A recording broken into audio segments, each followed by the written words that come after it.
كانت خلف أحداث المينا احنا يعني نعرفها مربين معها ترتيب يعني مسبق.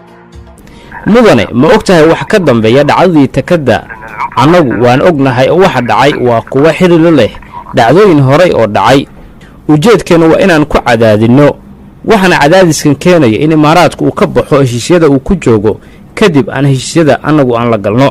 انت وحنا وناكسنا قيارتها ودا ان قصاحبنا يا ويد الكيمبا ميل والبو جوجتان waxaan ilaahay waqtiga ay bi waxnaado dhamaantiinba muuqaalka la gareey cid walba muuqaalka la gareey subhana allah subhanahu wa ta'ala aan kaga baryeena umuuraha leedahay ilaahay inuu u saalo ilaahay subhanahu wa ta'ala awlaada uu barakeeyo inta awlaadoonkana ilaahay awlaad baari hasiyo inta gurdoonkana gur wanaagsan iyo mustaqbal wanaagsan ee bahasiyo dhamaanteena ilaahay subhanahu wa ta'ala hanaga amaansado cudurkan adduunka wareeriyay corona virus waxaan ilaahay subhanahu wa ta'ala aan ka wada baryeena dadka Soomaaliyeed oo dhibaato iyo culays ciriiri iyo dagaalo sokeeye u haysto in إلهي وكحفظ إلهي سبحانه وتعالى أنه هرير مريا كورونا فيروس خوف بموقالك لجريه وعن ربي سبحانه وتعالى أن كجبرينا وأنو ديننا إن إلهي سبحانه وتعالى جنة الفردوس الأعلى وكوا والمريا دم بيجود دم بيجوالد كودنا يبقى هدافه أنت حنوصلنا إلهي حنون ككدر القاضي حاسد وعلينا أيوة من شر حاسد إذا حسد الحاسد الله يفلح بإذن الله الكريم وعقودا بين يهوك يخساره معايا ليه حاسد كفائدة ما ربي سبحانه وتعالى وعن كبرينا حاسدين تا إن قريه هذا هوك يخساره إلهي وكتصه معايا ليه وكان قريبي صوماليا حاسد كان فائدة ما له موقال كلاك توقف تلاك تلعق معها وحنا يقدرنا وربحين حساسية ولا تكومنتيو تاس وكوعدا لعقات ربنا ولا شيء هي عدنا بتسجد يسردون كقرن كصومالية النساء إن أي سي سيد قال يحنا على شباب تاس وقطر أي أسوة مرسيسي هي عد النساء هذا بحق تاسي أو لما يستلم تكومنتيو أنا لا يا دابون دون تان هدو الله أودله رالي وكان نقضوا هذا نقول صوب تاي فرق جنبالك أو كم النقو كمنان ككون نقول حراسي هو يشد معلومات كي حق تقرصودي ده aan soo gudbino dawladda qatar ayaa waxa la sheegay in taageero weyn ay u fidiyaan dagaalyahanada dhaqdhaqaaqa al-shabaab ayadoona sidoo kale dawladda maanta uu hogaamiyo maxamed cabdullaahi farmaajo door muhiim ah ee ka ciyaarto dawladda qatar inay sii socoto waxaana dawladda qatar la sheegay in madaxweynaha Soomaaliya maxamed cabdullaahi farmaajo kaalin weyn ay ku lahayd doorashadiisa isla markaana ay ku bixisay lacag malaayiin ah si madaxweynaha uu ugu noqdo Soomaaliya maxamed cabdullaahi farmaajo waxaana ka hor dagaalyahanada al-shabaab lacag badan ay ka heli jireen dawladda qatar waxaana lacagahaasi loo soo mirin jiray wariyihii Al-Jazeera ee Soomaaliya haddana ah taliyaha ay adana nabad sugidda iyo sirdoonka qaranka Soomaaliyeed ee NISA Fahad Yaasiin Xaaji Daahir al-shabaab ayaa taageero buuxda waxay ka helaan dawladda qatar waxaana hadda la ogaaday in wali taageeradii ay sii socoto hatta haddii wakiilkooda Soomaaliya Fahad Yaasiin uu ku guuleystay in doorashadii Soomaaliya ka dhacday 8 Febraayo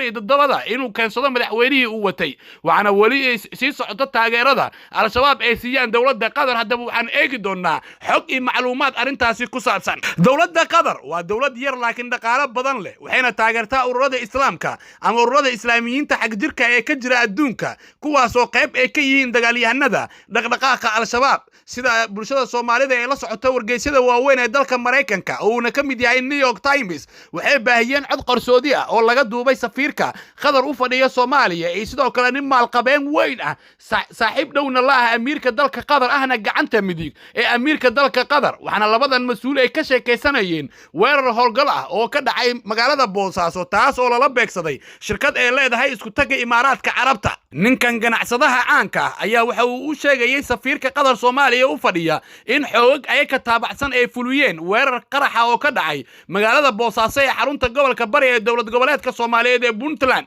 wuxuuna ganacsadaha uu u sheegay safiirka in howlgalkaasi ay fuliyeen xoog ay ka taabacsan wuxuuna sheegay in ay ugu gan lahaayeen in ay ka saaraan deegaanada Puntland lagu magacaabo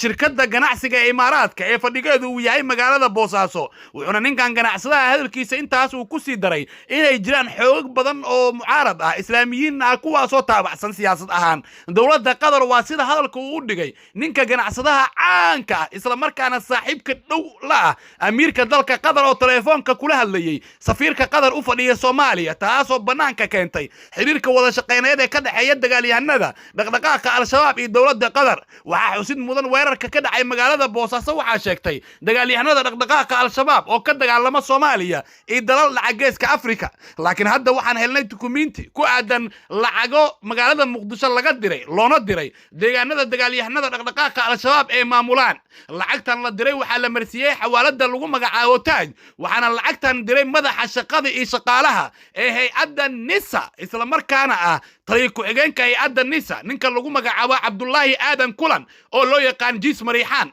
waxaana cabdulaahi aadan kulan lacagtan uu ka diray magaalada caasimadda ee muqdisho wuxuuna u diray dagaalyahanada dhaqdhaqaaqa al-shabaab lacagta cadadeeda waxay gaaraysaa waa 1,500,000 taas oo loo diray dagaalyahanada dhaqdhaqaaqa al-shabaab waxaana la sheegay lacagta diristiisa inay isla ogaayeen taliyaha hay-adda nabad sugidda iyo sirdoonka qaranka Soomaaliyeed ee NISA waxaana lacagtaasi la sheegay in ay tahay lacag lagu talagalay in la siiyo dagaalyahanada dhaqdhaqaaqa al-shabaab cabdulaahi aadan kulan ayaa lacagtan wuxuu ka diray xarunta xawaalada taaj ee ku leedahay isgoyska kilomitir 4 ee bi-adreeska ama lacagtan lambarkeeda waa 24 34 6 eber eber waxaana lacagta diray oo ku qoran ama magaca diraha waa cabdulaahi aadan kulanna waxaa la yidhahdaa kulanaha taliya ku-xigeenka hay-adda nabad sugidda iyo sirdoonka qaranka Soomaaliyeed haysta waxaana laga diray kilomitir 4 sida ku cad dukumiintiga aan helnay magaca lacagta loo diray waa Sheekh Cabdiraxmaan Fiidow wuxuu ka tirsan yahay madaxda sarsare ee dagaalyahanada al-shabaab gaar ahaan qaybta gobolka Gado wuxuuna mar gacan yaro u ahaa hogaamiyaha al-shabaab Sheekh Axmed Diiriye oo loo yaqaan Abu Ubayda waana gacan yarihii Abu Ubayda Sheekh Cabdiraxmaan Fiidow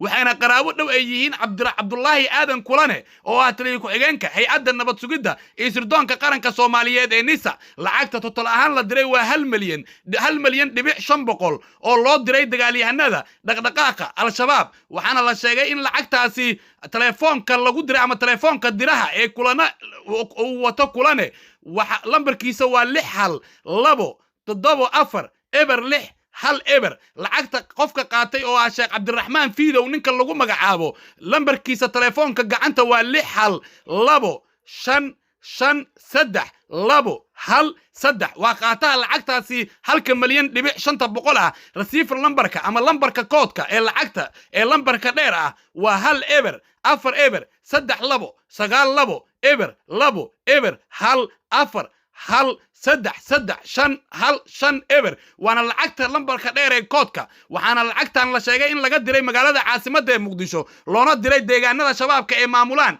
qaataha lacagtana waa xogiyaha ama gacan yaraha amiirka dagaalyahanada al-shabaab Sheekh Abu Ubayda waxayna midaan ay muujinaysaa inay jirto wada shaqeyn ka dhaxaysa dagaalyahanada dhaqdhaqaaqa al-shabaab lacagahan waxa la sheegay in loo bixiyay howlgallo ay fuliyeen dagaalyahanada al-shabaab taas oo ay rabeen in la fuliyo dalka Qatar ama ay qorsheynayeen ama ay jeclaayeen dalka Qatar in la fuliyo waxaana kamid ah howlgalkii ka dhacay magaalada Boosaaso iyo kii lagu dilay gudoomiyihii gobolka Banaadir ahaana duqii Muqdisho injineer Cabdiraxmaan عثمان يريسو الله ونحريسته وحنا لا شيء إن لعقتن أنت بدنا يتهاي أمر لوبي قرشها الدولة قدر أي كفر سوي وركي لجود لي إنجنير يريسو سين لا قرية عطكي لجد دوبي أمريكا دلك قدر يقولي بقى جنع صدها جعنت ميدجوا أمريكا دلك قدر أن رأي جنع صدها جعنت ميدجوا أمريكا دلك قدر يسافر كقدر عطكي لجد دوبي تصور بقى أنت عالمي كسوين أي بنبونيان وحنا لو قلنا هاد دلك إنجنير يريسو إن أرنت هسي لجود ترى لنا تصصوا مالي ده إن قدر أي ولا ay yihiin waxaana durbadiiba qadar